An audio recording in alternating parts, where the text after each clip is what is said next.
Colegio de Bachilleres del Estado de Querétaro está realizando un proyecto transversal, el cual consiste en el uso y la importancia de las redes sociales. En la asignatura de temas selectos de Física 1 con el profesor Erid Adán Castillo Jiménez, estamos realizando un proyecto con el cual explicaremos los temas vistos del primero y segundo parcial. Para ello hicimos una representación gráfica de dos maquetas que a continuación serán explicadas. Coordenadas cartesianas y coordenadas polares, y las vamos a convertir coordenadas cartesianas a coordenadas polares y coordenadas polares a coordenadas cartesianas. Y pues bueno, se va a tomar el edificio A como ejemplo para explicar las coordenadas cartesianas y polares. Primero vamos a imaginar un plano cartesiano en donde tenemos que en el piso 3, que sería este, y está en la segunda hilera de ventanas, que sería aquí. Entonces nos da el punto y las coordenadas 2,3. Como segundo paso, para encontrar las coordenadas polares, se toma el origen en 0. Y después tenemos que utilizar el teorema de Pitágoras, que nos dice que A es igual a B cuadrada más C cuadrada. Y ya sustituyéndolo sería 2 cuadrado más 3 cuadrada, que eso da 4 más 9. Esta suma da 13 y tenemos que sacar la raíz de 13, que da 3.60. Después, mediante la función tangente, tenemos que encontrar el ángulo y tenemos que tangente del ángulo es igual a 3 sobre 2. Después vamos a poner tangente inversa y eso se hace con la función de la calculadora y eso nos daría 56.3. Entonces tenemos que las coordenadas serían 3.60, 56.3. Ahora pasaremos de coordenadas polares a cartesianas, tomando en cuenta la resultante de 3.60 unidades y el ángulo de 56.3 grados. Luego sacaremos x, que será resultante por coseno de beta, es decir, 3.60 coseno de 56.3, y eso nos da resultado de 2. Y ahora con y será resultante de seno de beta, que es decir, 3.60 seno de 56.3 es igual a 3. Para ejemplificar el sistema de fuerza emplearemos el siguiente ejercicio. Se pretende subir una tabla con un peso de 0.02 kilogramos mediante dos tensores. Para esto se utilizará una magnitud de 9.81 y se pide encontrar la magnitud de las tensiones. Para esto nos apoyaremos del diagrama de cuerpo libre con un vector con un ángulo de 50 grados a dirección al noreste. También con un vector con un ángulo de 65 grados con dirección al noroeste y un peso de 0.02 kilogramos.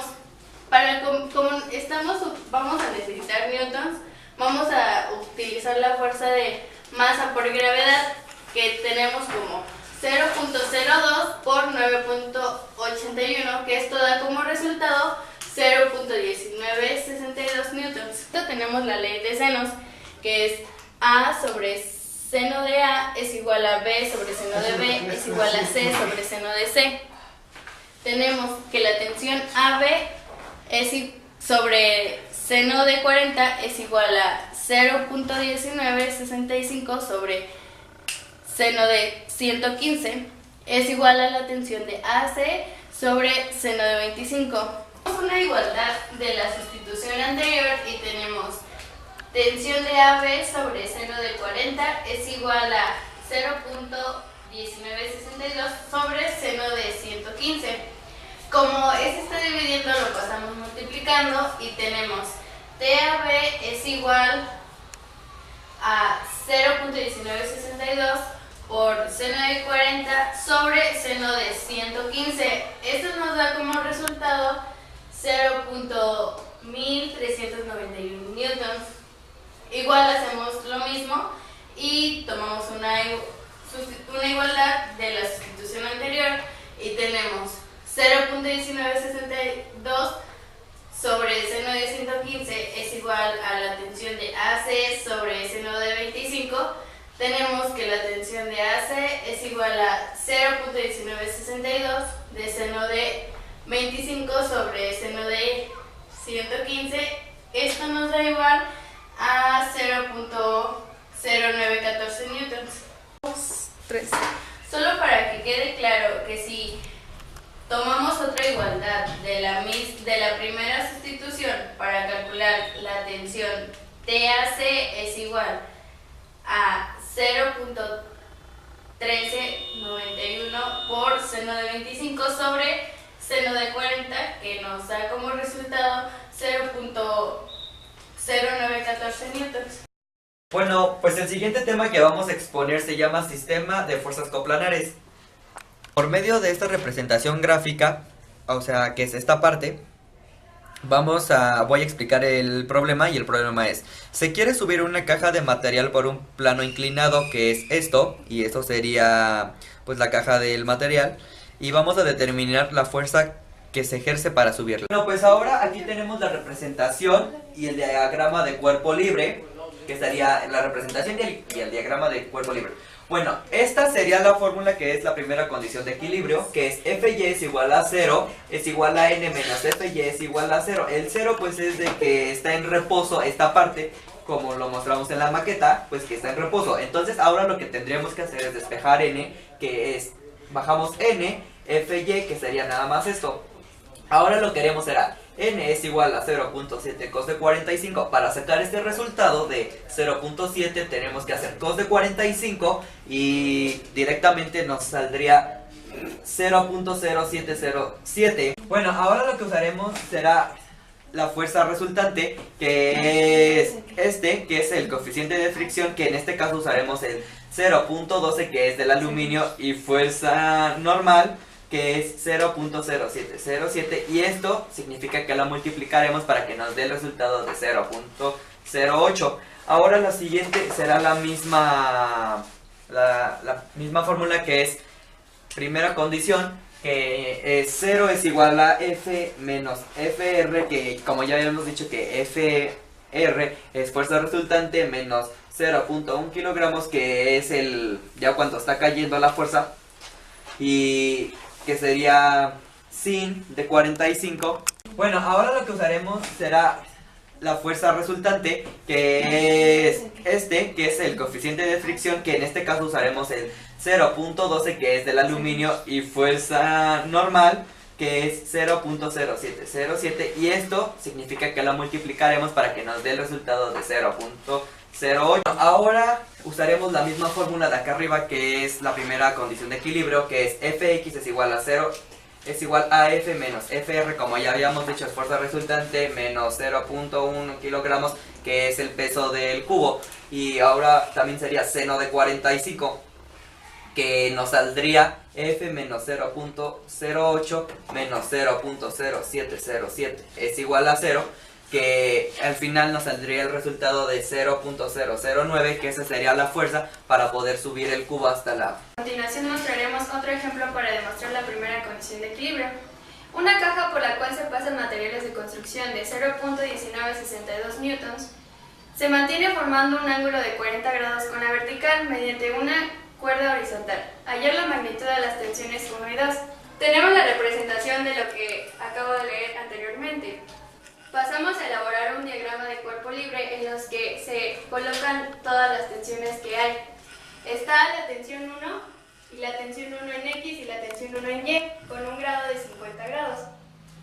Tenemos la tensión 2 que va hacia el lado positivo de X y el peso que va hacia abajo de 0.1962 newtons. Aplicando las reglas 3 y 4 obtenemos lo siguiente. La suma de fuerzas en X es igual a 0. Sustituyendo sería tensión 2 menos tensión 1 de X es igual a 0. Tensión 2 menos tensión 1 por el coseno de 50, marcado aquí, es igual a 0. Se despeja T2. T2 es igual a T1 por el coseno de 50, y eso es la primera ecuación. Para la suma de fuerzas en Y, tenemos tensión 1 de Y menos el peso es igual a 0. Tensión 1 por el seno de 50 menos el peso es igual a 0. Sustituyendo el peso quedaría tensión 1 por el seno de 50 es igual a 0.1962. Despejando tensión 1 quedaría 0.1962 newtons sobre el seno de 50, que sería 0.1962 newtons sobre 0.7660 que salió del seno de 50. Entonces tendríamos tensión 1 es igual a 0.2561 newtons. Sustituyendo la tensión 1 en la ecuación 1, tenemos que tensión 2 es igual a 0.2561 newtons por el coseno de 50, que quedaría 0.2561 por 0.6427, que salió del coseno de 50. Entonces tendríamos que la tensión 2 es igual a 0.1645 newtons. El tema que explicaremos es la segunda condición de equilibrio, como se muestra en el siguiente ejemplo. Un obrero se encuentra a 1.5 centímetros de la viga con un peso de 60 kilogramos y del lado derecho de la viga a 5 centímetros se encuentran dos tabiques con 2 kilogramos de peso. Las fuerzas que utilizaremos será RA y RB. Para que la viga esté en equilibrio de traslación y de rotación, tenemos que aplicar la primera condición de equilibrio. La suma de fuerzas es igual a 0 de la fuerza RA más la fuerza RB, más por menos la fuerza 1 por más menos la fuerza 2 es igual a 0. La suma de fuerzas es igual a 0 de la fuerza RA más la fuerza RB. Esto nos da un resultado de fuerza 1 más fuerza 2. La suma de fuerzas es igual a la fuerza RA más la fuerza RB, que nos da igual a 588 newtons más 19.5 newtons. La suma de fuerzas es igual a RA más RB, nos da un resultado de 607.6 newtons. Aplicando la segunda condición de equilibrio y eligiendo el soporte A que tenemos, la suma de momentos A es igual a RB por 12.5 centímetros es igual a menos 19.5 newtons por 11 centímetros menos 588 newtons por 1.5 centímetros igual a 0. Los momentos A es igual a RB, 12.5 centímetros igual a menos 214.5 newtons por centímetros más 882, que es el resultado de aquí, por metros es igual a 0. La suma de momentos A es igual a RB, 12.5 centímetros igual a menos 1096.5 newtons por centímetros igual a 0. La suma de los momentos A es igual a RB, 12.5 centímetros es igual a 1096.5 newtons por centímetros. Y despejando RB tenemos RB es igual a 1096.5 newtons por metros sobre 12.5 metros igual a 87.72 newtons. Y sustituyendo el valor de RB en la ecuación 1 para hallar el RA, tenemos RA igual a 607.6 newtons menos RB, y sustituyendo este RA menos 607.6 newtons menos 87.72, que es el resultado que nos dio aquí, igual a 519.88 newtons.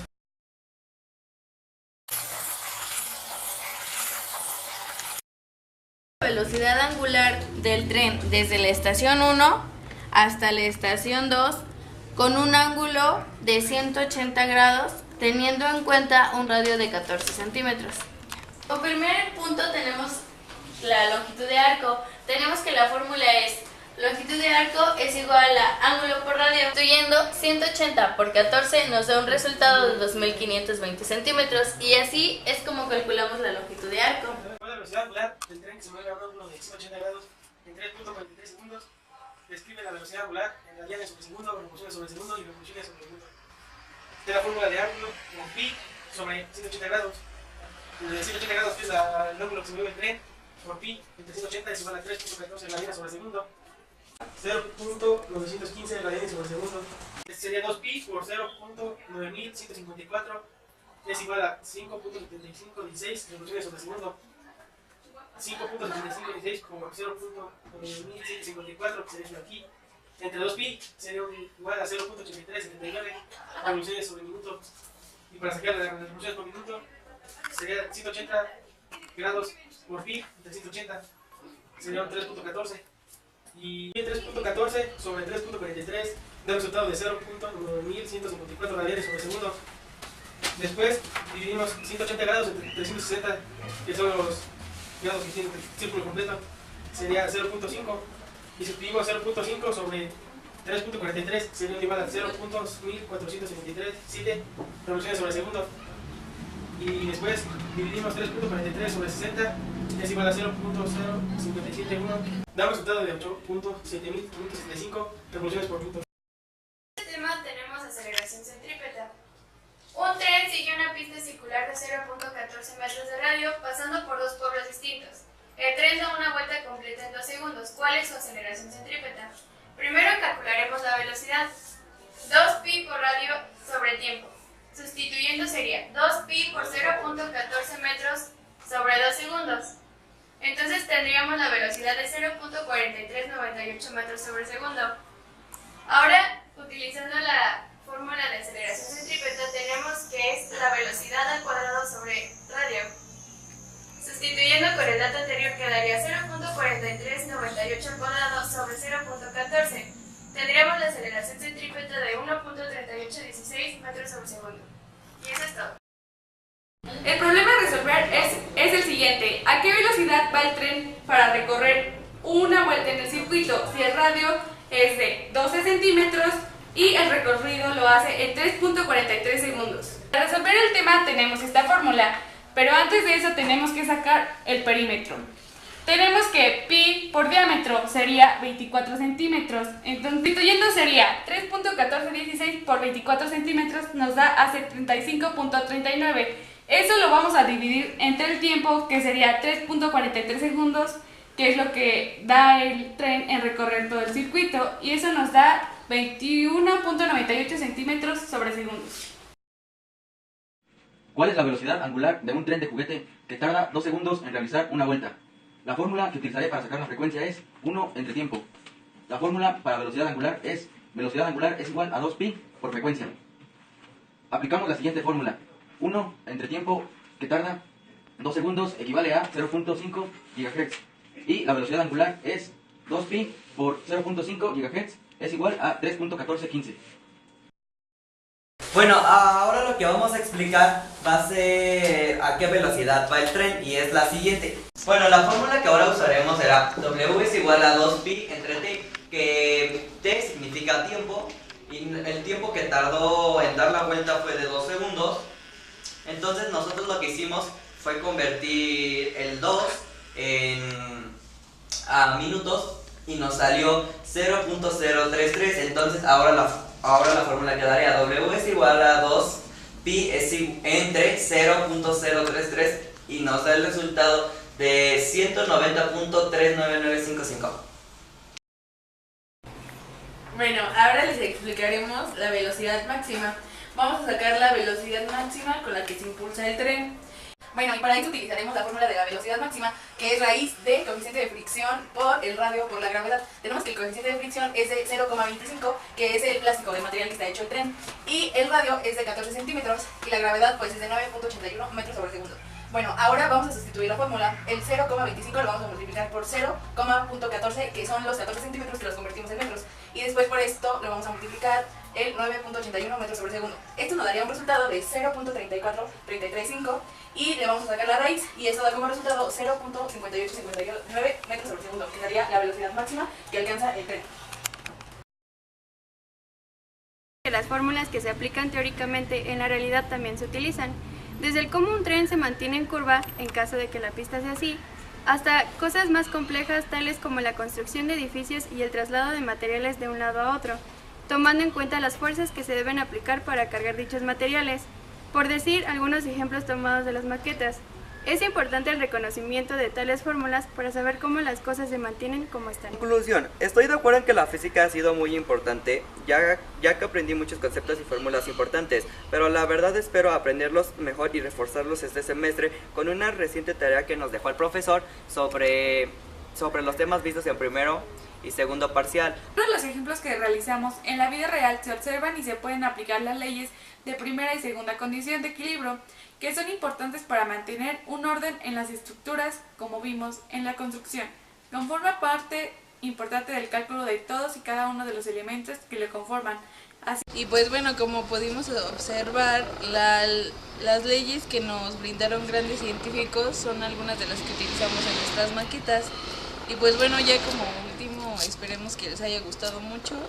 Mi punto de vista, la física es una de las disciplinas académicas que influye en los seres vivos, ya que estamos unidas a ella. ya que en sus estudios nosotros como seres humanos realizamos cada uno de ellos en nuestra vida diaria. La física es una de las ciencias naturales que más ha contribuido al desarrollo y bienestar del hombre, porque gracias a su estudio e investigación ha sido posible encontrar en muchos casos una explicación clara y útil a fenómenos que se presentan en nuestra vida diaria. Como en los ejemplos anteriores, nos damos cuenta que tanto como en un edificio y en un tren se aplican dichas fórmulas. Al realizar estas actividades, lo que aprendimos fue sobre la importancia de la física en la vida diaria, y con estas actividades nos damos cuenta cómo es que podemos sacar las velocidades de algunos objetos que tienen un constante movimiento, como en estas maquetas que realizamos, ya sea en la del tren o en la construcción de los edificios.